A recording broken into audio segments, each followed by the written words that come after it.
It's 3:14 a.m. Tuesday morning here in Kyiv. Yet another loud night. About an hour ago, we had an air raid siren, which many of us slept through because we haven't had a decent night's sleep for a few days. The Globe's senior international correspondent, Mark MacKinnon, is back in Kyiv, Ukraine. The city has been under attack this week by Russian drones and missiles. You hear buzz, like maybe you can hear in the background right now. It sounds like the locals call them mopeds because they sound a bit like food delivery bikes flying through the air. There's one there. That's one of the drones sent by Russia.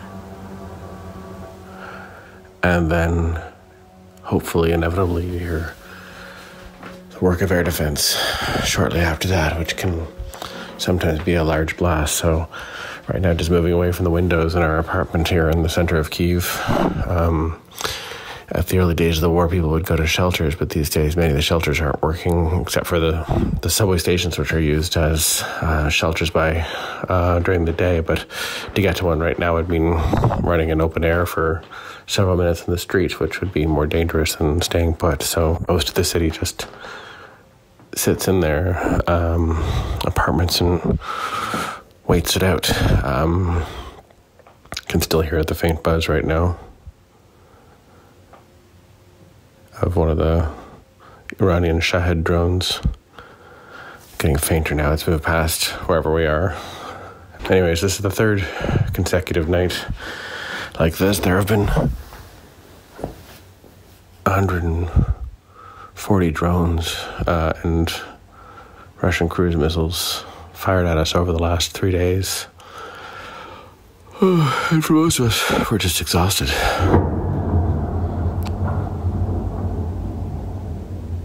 And there's one of the bigger blasts and hopefully the end of that moped. After months of relative quiet in Kyiv and front lines of the war that barely moved, things are now changing. Today, Mark tells us what these attacks signal and what a new Ukrainian counteroffensive might look like. I'm Menaka Raman-Wilms, and this is The Decibel from the Globe and Mail.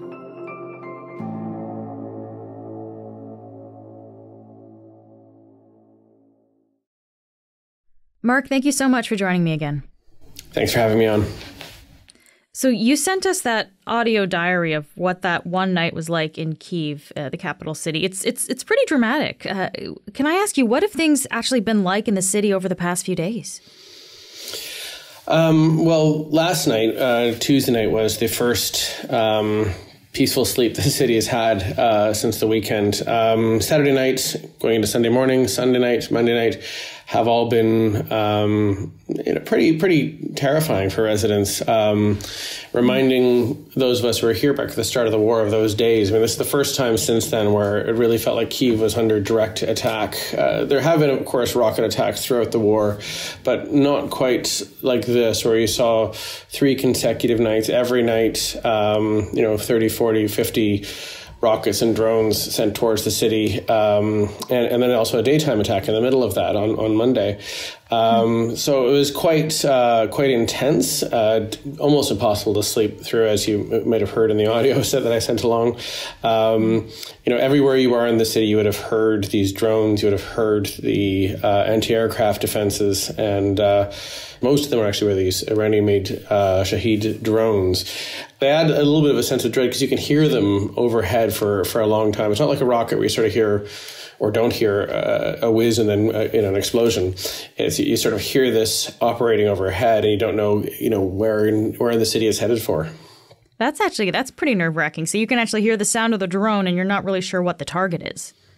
Yeah, and you can hear it getting louder and louder, and it feels like it's coming towards you, and then hopefully, or at least in every incident so far, you eventually hear it start to fade and you realize it's gone somewhere else, or was aimed somewhere else, or even the best ending, of course, is the explosion, which means it's been hit out of the air by Ukrainian air defenses. Unfortunately, when you hit something like that out of the air, pieces of metal, burning metal, fall to the ground, and that has resulted in some injuries, some fires, and a couple of deaths in the last few days. Oh, yeah, of course.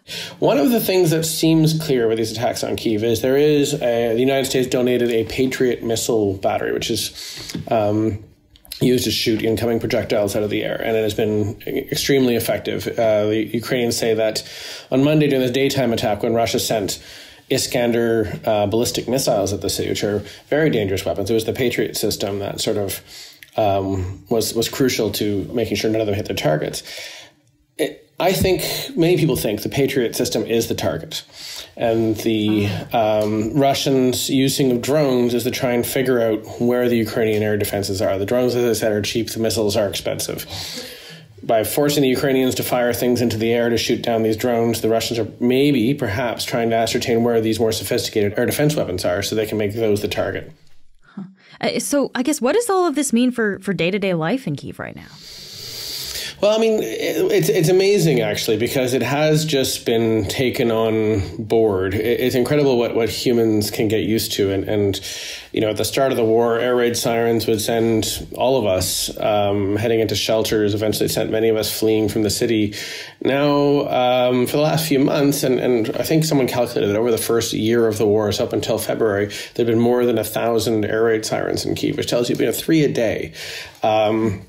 So they just become part of life. But during the day, people in Kyiv, the cafes outside are packed. They recently extended the curfew, which had been 10 p.m. to 11 p.m. Now it's midnight. So bars and restaurants stay open till 11 p.m. to give their staff enough time to get home. So people are living their normal lives, it sounds like, during the day then. People are going about their daily business. Absolutely. And on Monday, when we had this daytime attack, people were still sort of sitting outdoors in cafes waiting for their coffee when the alarm started. It was only when they started to hear the explosions, people thought, okay, it's time to react and put down my coffee and get into a shelter. Yeah. So, Mark, as you said, the first few weeks of the war were quite tense in Kyiv, but things have been relatively quiet since then. So why are we seeing attacks on the capital now then? I think the most important context right now is there is a looming Ukrainian counteroffensive. For months now, Ukraine has been receiving more and more advanced weapons from its allies. It's got these tanks, including these Leopard tanks that were donated by Canada and other countries. It's got advanced rocket systems that can hit deeper and deeper behind Russian lines. And they have troops who have been training, including with Canadian troops in Britain, who have been training and getting advanced sort of preparations for what they hope will be a push to take back some of the land that Russia has captured in this country. That counteroffensive is expected, any day now, any week now. And perhaps the Russians realize that they're not in a very good strategic position at the moment. And there is an attempt here to sort of up the ante to put pressure on Kyiv to show, if you escalate, we can escalate. In parallel with everything that's happened here this week, Russia's deployed nuclear weapons, or said it's deployed nuclear weapons to Belarus, which is a huge escalation. There haven't been nuclear weapons in that, European state since the end of the Cold War. So I think the messaging here is less to Kyiv than it is to NATO, to Ukraine's allies in the West, that we can continue to escalate. I don't know if they're trying to dissuade the counteroffensive or a message that the war doesn't end even if you gain some more towns, but they seem to be related. And at the same time that these attacks are happening in Kyiv, there's also been other recent attacks actually in Russia, particularly even in the capital, Moscow. So, Mark, can you just tell me a little bit about what's been going on there? Yeah, there are two separate things that have happened over the last sort of week or so. And the first was an attack into the Belgorod region, which is neighboring Ukraine's province of Kharkiv, which saw 2 units of Russian citizens who are fighting on the Ukrainian side of this conflict. They're called the Free Russia Legion and the Russia Volunteer Corps. They pushed into Belgorod for mostly a demonstration that it was possible. They seized control of a couple of towns, had a border post on fire. There were some videos showing them raising their flag in various these little towns along the border. Then they were eventually either withdrew or beaten back, depending on which version you believe. And is it important that they are Russian citizens doing this? Yeah, it's absolutely. I mean, so Ukraine, one of the promises that Ukraine's had to make in exchange for receiving all of this military support from the West is that they won't use this to attack Russian territory. This support from the West is meant to help Ukraine liberate its own land, not to expand the war or to attack Russia directly. Okay. I interviewed the political leader of one of these two formations this week in Kyiv, and he said, Ukraine's keeping its promises. We didn't make any promises. We're Russian citizens. And then separately, we've seen on I guess that was Tuesday. I'm losing track here with the lack of sleep. There was a drone attack on Moscow, very similar, smaller in scale to what we've seen here. Depending on, again, on reports, the Russian Defense Ministry said they encountered 8 drones. There are other reports saying it was closer to 25 that attacked various, sort of flew towards Moscow. This was obviously, it seems, a reply to the 3 days of attacks here on Kyiv and a demonstration that the war is shifting in a different direction than Vladimir Putin ever could have expected. Again, though, the Ukrainians aren't claiming credit for that one or saying it was that, they're just saying, oh boy, whoever did that, great job, because they want to stay away from the accusation that they are breaking their promises to the West. Yeah. And there was also another attack on Wednesday morning, attacks on oil refineries within Russia as well. And I mean, this all seems significant, Mark, that Moscow's being attacked, that there's these other attacks happening as well. What kind of impact does it have to see these attacks within Russia, though? I mean, that's difficult to measure, but and particularly since I've been banned from going to Russia since almost the start of the conflict. But my friends who live in Moscow, the people I knew when I used to live there long ago, they have, I think it'd be fair to say, largely lived through this conflict without it changing their lives very much. I mean, prices went up because of Western sanctions. There was briefly a fear they'd be drafted, but that appears to happen in cities other than Moscow. It seems to happen out in the Russian regions more than, to middle-class folks working jobs in the Russian capital. So, when you wake up the day after, whether it's 8 or 25 explosive drones have come to this city that felt very remote, 800 kilometers from the war, it has to make you think, could that have been your apartment block that got hit or your neighborhood that had this drone attack? But also, surely it has people questioning what this war is about and why 15 months after they were told there'd be this, brief and glorious victory over the Ukrainians, why they're now seeing the conflict go the other way. The scale of how wrong this has gone for Vladimir Putin must be apparent even through the haze of Kremlin propaganda. We'll be back after this message.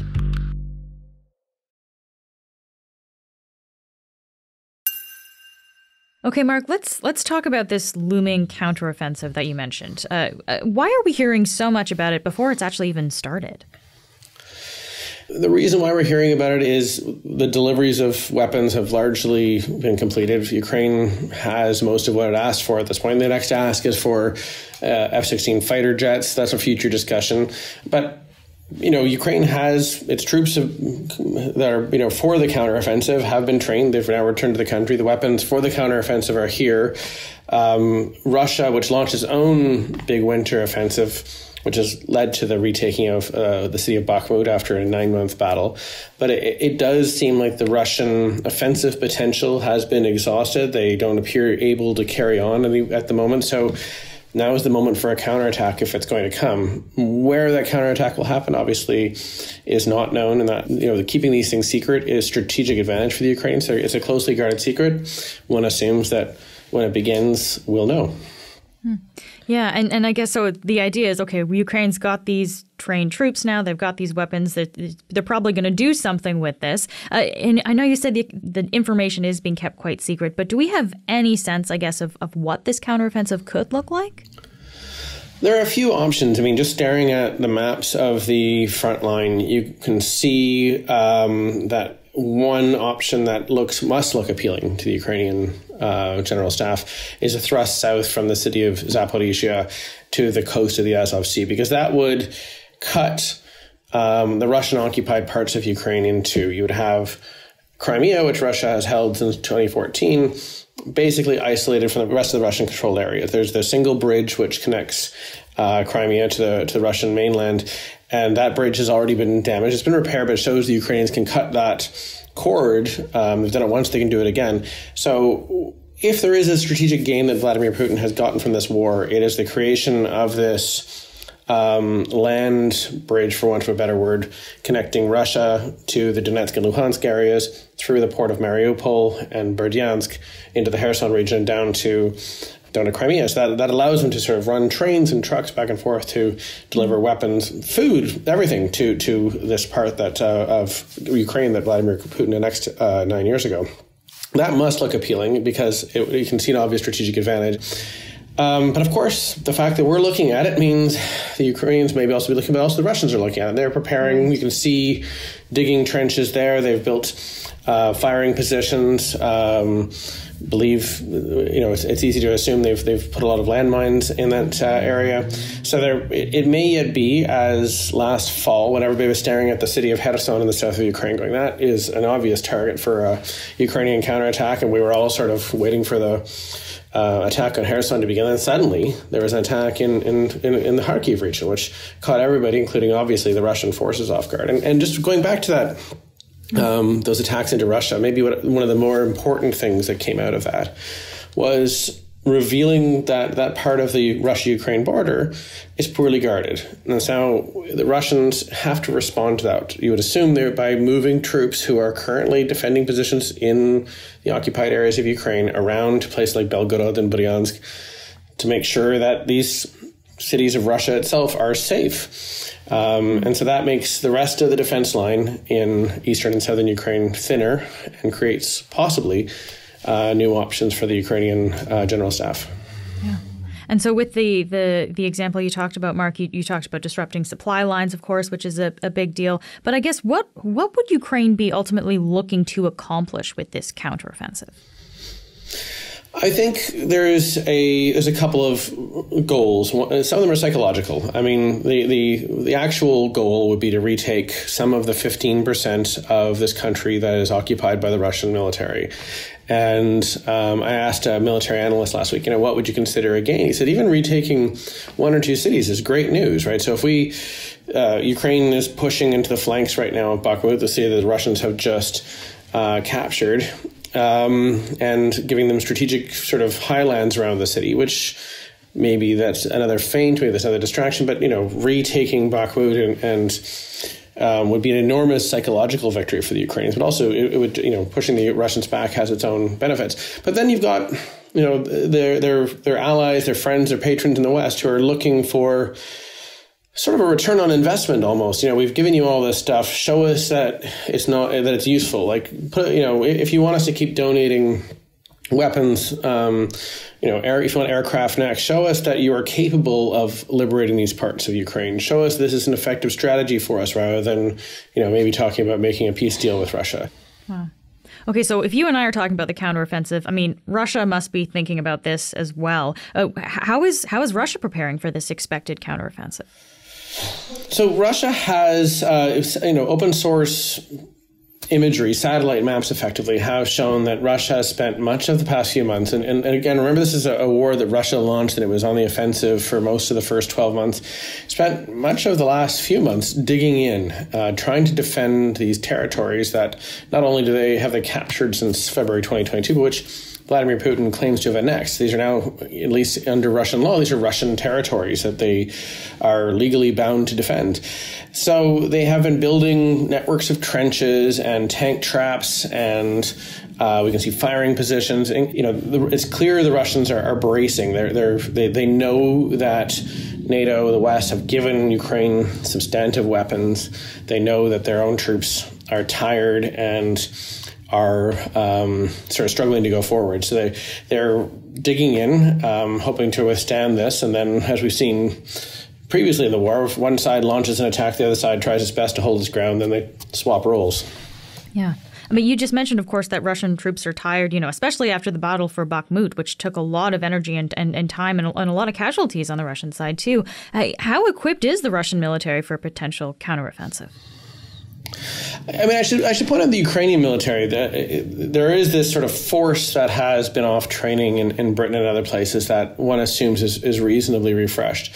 But I have met Ukrainian troops on the front line in Donbass who have been fighting for the entire conflict. They fought in the Battle of Kyiv. They fought in the Battle of Kharkiv. They fought in the Battle of Kherson. Now they're fighting in Donbass. And they've had maybe a couple of weeks off over 15 months of war. They've got concussions, even if they haven't been more seriously injured. So exhaustion is a thing on both sides. And Russia has a bigger military, the ability to call up more men. I don't want to underestimate, the fact the Russian army is very large and has a lot of artillery, has a lot of tanks. They're dug in. This is not going to be easy for the Ukrainians. And I think there's a danger in expecting them to do too much and necessarily replicate what happened last year. But it's definitely a moment here where you can feel the momentum shifting. And it is the Ukrainians' turn to see what they can do. And the Russians know they are not in a position to dictate the terms right now. It's Ukraine that, for the moment, is dictating what happens next. Yeah. Just lastly here, Mark, coming back to the attacks on Kyiv where we started, I mean, do we have any sense of kind of what this is going to look like going forward? Like, are we going to continue seeing quiet nights there, or are we going to see more attacks on Kyiv going forward? It's a very good question, especially as this counteroffensive looms. I mean, will Russia retaliate or make this sort of part of the equation? If you guys push forward in Donbass, we'll keep pummeling Kyiv. At the other hand, the Ukrainian air defenses have knocked down 90-something% of what's been flung at the capital over the last 3 or 4 days. That must be really expensive for the Russian military. If you think about the cost of a cruise missile, these Iranian Shahed drones are cheaper, but there's been a lot of military hardware flung at Kyiv that basically blew up without having any impact at all. Does Russia want to keep wasting ammunition on a tactic that isn't working? I mean, that's difficult to say.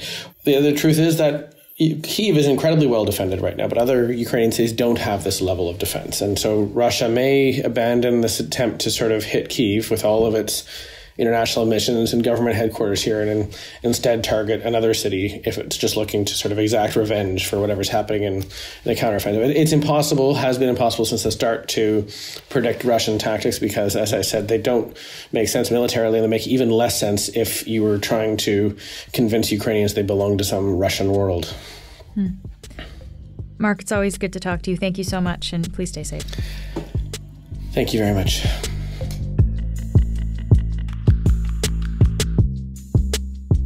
That's it for today. I'm Menaka Raman-Wilms. Our producers are Madeline White, Cheryl Sutherland, and Rachel Levy-McLaughlin. David Crosby edits the show. Adrian Chung is our senior producer, and Angela Pacenza is our executive editor. Thanks so much for listening, and I'll talk to you tomorrow.